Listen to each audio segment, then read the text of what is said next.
এনসিপির মুখ্য সংগঠক হাসনাত আবদুল্লাহর ওপর গাজীপুরে হামলার ঘটনায় অন্তত ৭০ জনকে আটক করেছে পুলিশ। রোববার ৪ মে দিবাগত রাতভর বিভিন্ন স্থানে অভিযান চালিয়ে তাদের আটক করা হয়। এ ঘটনায় এখনও অভিযান চলছে। গাজীপুর মেট্রোপলিটন পুলিশের উপকমিশনার রবিউল হাসান বিষয়টি নিশ্চিত করেছেন।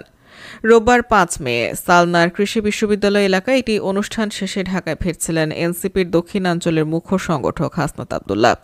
চান্দনা চৌরাস্তা এলাকায় পৌঁছালে জ্যামে আটকে থাকা অবস্থায় ৪ থেকে ৫টি মোটরসাইকেল যোগে হামলা করা হয় তার গাড়িতে। এতে গাড়ির কাঁচ ভেঙে যায়। আহত হন হাসনাত। পরে পুলিশ প্রহরায় তাকে ঢাকায় নিয়ে আসা হয়। এদিকে হাসনাত আবদুল্লাহর ওপর সন্ত্রাসী হামলার প্রতিবাদে ও আওয়ামী লীগ নিষিদ্ধের দাবিতে অনেক জেলায় বিক্ষোভ মিছিল করেছে এনসিপি নেতাকর্মীরা। এই হামলার ঘটনায় জড়িতদের ২৪ ঘন্টার মধ্যে আইনের আওতায় আনার দাবি জানিয়েছে ঢাকা বিশ্ববিদ্যালয়ের কিছু শিক্ষার্থী।